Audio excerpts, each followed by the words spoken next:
Les pas du destin. Alexandre Vernier était un homme d'affaires redouté, un millionnaire dont la fortune semblait inébranlable. Il possédait des immeubles, des entreprises florissantes et une villa somptueuse sur les hauteurs de la ville. Pourtant, malgré cette opulence, il menait une existence solitaire où les relations humaines étaient aussi froides et calculées que les chiffres de ses transactions. Depuis la mort prématurée de sa femme, il avait élevé seul son fils, Léo. Enfin, si l'on pouvait appeler cela élevé.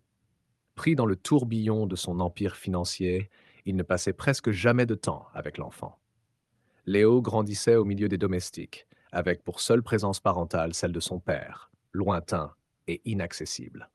Un jour, en rentrant plus tôt que prévu d'un voyage d'affaires, Alexandre traversa le grand hall de sa villa et entendit un éclat de rire cristallin s'élever du salon. Intrigué, il s'arrêta et jeta un coup d'œil à travers l'entrebâillement de la porte. Là, au milieu de la pièce, son fils tournoyait maladroitement sur le parquet sous les instructions de Sophia, leur femme de ménage. La jeune femme d'une trentaine d'années lui tenait doucement les mains et guidait ses pas avec patience et tendresse. Non, Léo, regarde-moi, sans la musique, lui dit-elle en souriant. Danser, ce n'est pas seulement bouger, c'est raconter une histoire avec son cœur. Alexandre sentit son souffle se bloquer dans sa poitrine. Il n'avait jamais vu son fils aussi heureux. Léo riait, tombait, se relevait, et Sophia l'encourageait toujours avec une douceur qui lui était étrangère. Pourquoi cette femme faisait-elle cela? Pourquoi Léo semblait-il plus proche d'elle que de son propre père?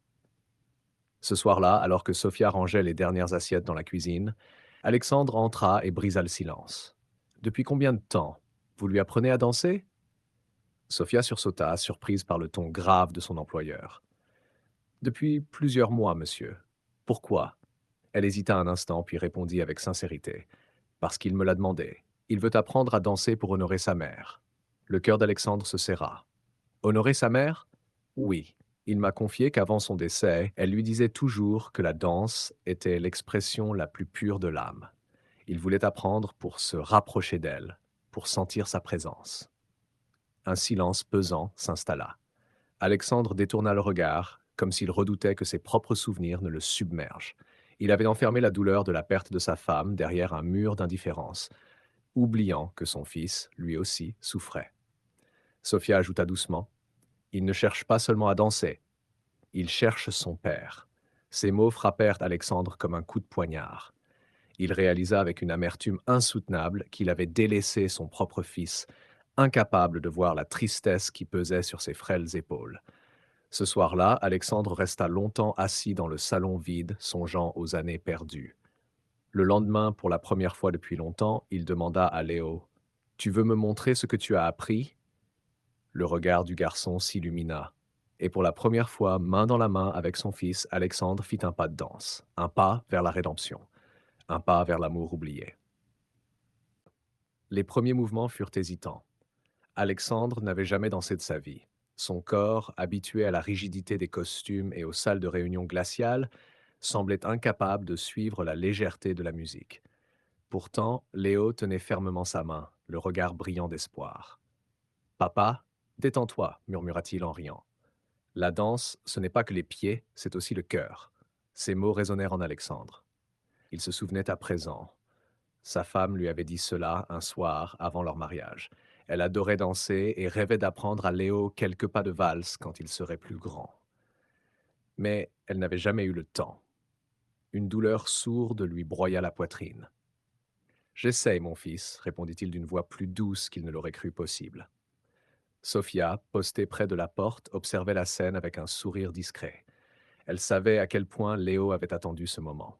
Pendant des mois, il avait dansé avec elle, non seulement pour apprendre, mais aussi pour combler l'absence. Et maintenant, enfin, son père était là. Les souvenirs oubliés. Les jours suivants, une habitude étrange s'installa dans la maison. Chaque soir, après le dîner, Alexandre prenait quelques minutes pour danser avec son fils. Il était maladroit, raide, mais il essayait. Et surtout, il écoutait. Léo lui parlait de sa mère, de ses souvenirs flous d'elle en train de fredonner en cuisinant, de la façon dont elle tournoyait dans le salon lorsqu'elle pensait que personne ne la regardait.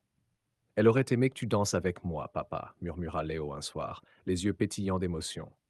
Alexandre sentit sa gorge se nouer. Je sais, Léo, je sais. Et c'est là qu'il comprit. Il ne pouvait pas rattraper le passé. Il ne pourrait jamais ramener sa femme, mais il pouvait être là pour son fils. Et il pouvait danser. Le spectacle. Un jour, Léo arriva dans le bureau de son père, tenant une feuille froissée entre ses petites mains. Papa, il y a un spectacle à l'école. J'aimerais y participer. Alexandre leva les yeux de son écran, surpris. Un spectacle?